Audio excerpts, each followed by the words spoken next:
நான் வந்து பார்த்தீங்கன்னா இப்போ வந்து ஹீரோவா பட வாய்ப்பு வந்திருக்கு. ஓகேங்களா?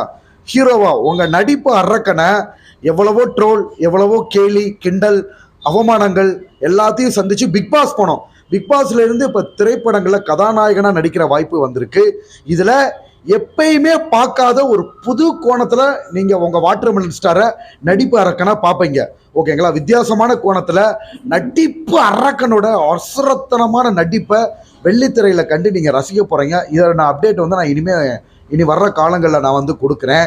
எப்படி பராசக்தி படம் 50 வருஷத்துக்கு முன்னாடி எடுத்த படம் இப்போ 50 வருஷத்துக்கு அப்புறம் பேசப்பட்டுச்சோ, அதே மாதிரி வாட்டர்மெலன் ஸ்டார் ஆகியன்னா என்னோட படம் பேசப்படும். பராசக்தியில் சிவாஜி கணேசன் சார் நிறைய பேர் சொல்லுவாங்க, உங்கள் முக அமைப்பு சிவாஜி கணேசன் சார் மாதிரி இருக்கு, நீங்கள் அடுத்த சிவாஜி கணேசன் குட்டி நடிகர் திலம்லாம் சொன்னீங்க. ஓகேங்களா? ஸோ 50 வருஷத்துக்கு முன்னாடி எப்படி பராசக்தி வந்துச்சோ 50 வருஷம் கழிச்சு இன்னமும் அந்த பராசக்தி படம் பேசப்பட்டுக்கிட்டு இருக்கு.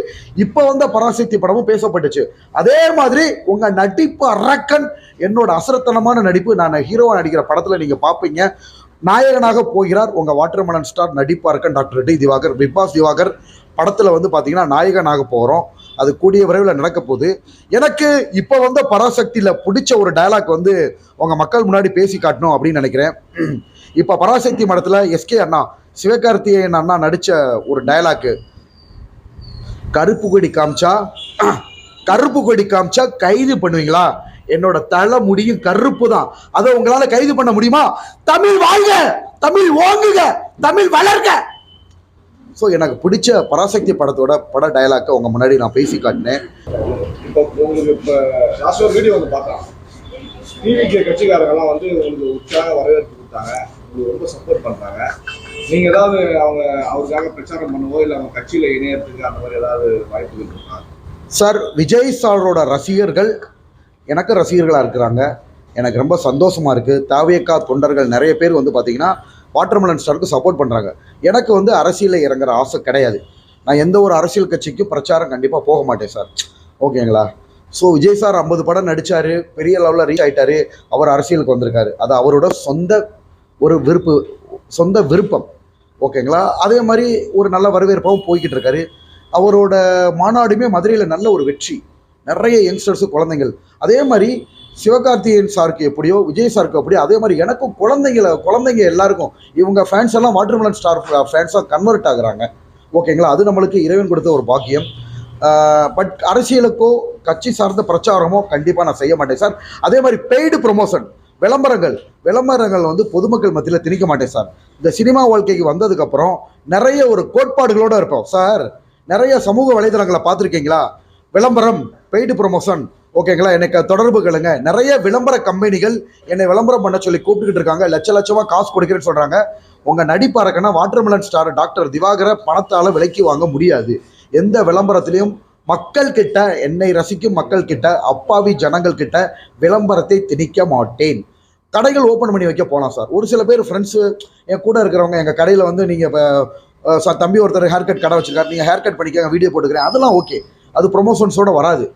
நான் வாயை திறந்து எந்த ஒரு விளம்பரங்களும் பண்ண மாட்டேன் சார்.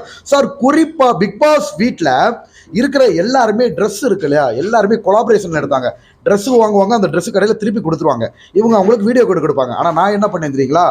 ட்ரெஸ்ஸு வாங்கின கடைக்கு எல்லா காசும் திருப்பி கொடுத்துட்டேன். எனக்கு வந்து இந்த விளம்பரம், ஏன்னா வளர்ந்து வர்ற இளைஞர்களை நம்ம ஊக்குவிக்கணும். நம்மளே ஓசியாக வாங்கி ட்ரெஸ்ஸை போட்டுட்டு திருப்பி கொடுக்கக்கூடாது. ஸோ விளம்பரம் பண்ணுறது எனக்கு சுத்தமாக பிடிக்காது. இந்த மாதிரி எனக்குன்னு கோட்பாடுகள் இருக்கா. அரசியல் வேணாம், விளம்பரம் வேணாம், நம்ம திறமையை மட்டும் மக்கள்கிட்ட காட்டுவோம் சார். மதுரையில் இருந்து விஜயகாந்த் சார் வந்து பார்த்திங்கன்னா சென்னையில் வந்து, சென்னை மட்டும் இல்லாமல் தமிழ்நாட்டையே வந்து பார்த்திங்கன்னா ஒரு மக்கள் மனசில் ஆழமாக பதிஞ்சிருந்தார். ஓகேங்களா? அவர் மாதிரி மக்களுக்கு சாப்பாடு போடுறது முடியாது சார். ஷூட்டிங்கில் வந்து எல்லாருக்கும் சமமான சாப்பாடு, சமபந்தி. ஆக்சுவலாக அது மதுரையோட பழக்கம். அவர் என்ன சாப்பிட்றாரோ அதுதான் எல்லாருக்கும். அவருக்கு அன்றைக்கி மட்டன் சுக்கானா எல்லாருக்கும் மட்டன் சுக்கா, அன்றைக்கி அவருக்கு மட்டன் பிரியாணினா வேலை பார்க்குற டெக்னீஷியன்ஸ் எல்லாருக்கும் சமமாக சாப்பாடு இருக்கணும். அதனால தான் நடிகர் சங்கத்திலே தொடர்ந்து தலைவராக இருந்து அவர் அரசியலுக்கு வந்தவர். ஸோ விஜயகாந்த் சாருக்கு அப்புறம் மதுரையில இருந்து ஒரு பெரிய என்ட்ரி இல்லை சார். அது வந்து வேக்கண்டா இருக்கு. நடிகர் விஜயகாந்த் சாருக்கு அப்புறம் மதுரையில இருந்து ஒரு என்ட்ரி இல்லை. அந்த மீனாட்சி அம்மன், மதுரை மீனாட்சி அம்மனோட அருள்னால அந்த விஜயகாந்த் சார் விட்ட இடத்த நிரப்புறதுக்கே வாட்டர்மெலன் ஸ்டார் வந்திருக்கு சார். திருப்பி சொல்றேன், மதுரையில இருந்து ஒரு பெரிய என்ட்ரி இப்போ இல்லை. விஜயகாந்த் சார் 50 வருஷத்துக்கு முன்னாடி விஜயகாந்த் சாராக இருக்கட்டும், வடிவேல் சாராக இருக்கட்டும், அவங்கெல்லாம் வந்து இப்போ ரொம்ப வருஷம் ஆச்சு. இன்னும் ஒரு ஃப்ரெஷ் என்ட்ரி மதுரை வந்து சார் இயல், இசை, நாடகம் இதெல்லாம் ஊக்குவித்து தமிழை வளர்த்த இடம் மதுரை. முதற்சங்கம், இடைச்சங்கம், கடைச்சங்கம் இப்படின்னு வளர்த்த இடம் மதுரை. அப்பேற்பட்ட மதுரை மண்ணிலிருந்து வந்தவர் தான் விஜயகாந்த் சார். வர்றவங்களுக்கு உணவளிக்கணும், சமபந்தி அப்படின்னு அந்த தமிழ் கலாச்சாரத்தை பின்பற்றிய ஒரு மனிதர். சென்னையில் வந்து தமிழ் கலாச்சாரத்தை நல்ல ஒரு மனிதர். ஆக்சுவலாக அந்த விஜயகாந்த் சார் இன்னும் அந்த பிரேமலாதா மேடம் வந்து பார்த்தீங்கன்னா அந்த உணவளிக்கிறத நிப்பாட்டவே இல்லை. ஓகேங்களா? இன்னமும் அதை தொடர்ந்து விஜயகாந்த் சார் மண்டபத்துக்கு போனால் ஏதாவது உணவு இருக்கும் அப்படின்னு பொதுமக்களுக்கு சார் பசியார உணவளிக்கிற ஒரு நல்ல விஷயம் இருக்குல்ல, அது விஜயகாந்த் சார் கிட்ட இருக்கு.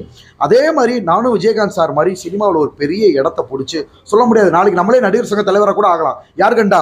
மதுரையிலேருந்து வந்தவர் தானே நடிகர் சங்கத்துக்கு தலைவராக இருந்தார். ஸோ அந்த மாதிரி நம்ம வந்தோம்னா எனக்கு இந்த கொள்கை கோட்பாட்டிலேருந்து மாற மாட்டேன். அரசியல் வேணாம், அதே மாதிரி பொதுமக்கள் கிட்ட விளம்பரத்தை திணிக்கக்கூடாது, அனைவருக்கும் நானும் பிற்காலத்தில் நல்லா இப்போதைக்கு என்னால் முடிஞ்ச வரைக்கும் பிசியோதெரப்பி மருத்துவர் சார் சின்ன சின்ன உதவிகள் பண்ணிக்கிட்டு இருக்கோம். நாளைக்கு விஜயகாந்த் சார் மாதிரி ஒரு பெரிய ஹீரோவாக வந்தோம்னா மக்களுக்கு நிறைய வந்து பார்த்தீங்கன்னா உணவளிக்கிற திட்டம் அது பண்ணுவேன்றது நான் உறுதிமொழி அளிக்கிறேன் சார். கண்டிப்பாக அடுத்த விஜயகாந்த் சார் மாதிரி நீங்கள் பார்த்துருக்கீங்களா? விஜயகாந்த் சார் மாதிரி ஓரளவு உடல் அமைப்பு கொஞ்சம் ஆள் பாடியாக தான் நான் இருப்பேன். பார்க்குறவங்களாம் நிறைய பேர் விஜயகாந்த் சார் அந்த மாதிரி, சரத்குமார் சார் விஜயகாந்த் சார் மாதிரி இந்த மாதிரி ஒரு ஹீரோ பாடி லாங்குவேஜ் இருக்குது அந்த மாதிரி நிறைய பேர் சொல்லுவாங்க. விஜய் சேதுபதி சார், விஜயகாந்த் சார் இவங்க எல்லாருமே கொஞ்சம் ஆள் பாடியான ஆட்கள் தானே சார். எல்லாருமே நம்ம சவுத் சைட்லேருந்து வந்தவங்க தான். சரத்குமார் சார் கூட நம்ம சவுத் சைட்லேருந்து வந்தவங்க தானே. ஸோ இந்த மாதிரி ஒரு மாஸ் ஹீரோவாக நீங்கள் வந்து மக்கள் மனசில் ஆக்சுவலாக கம்பேர் பண்ணுறதுக்காக சொல்ல வரல.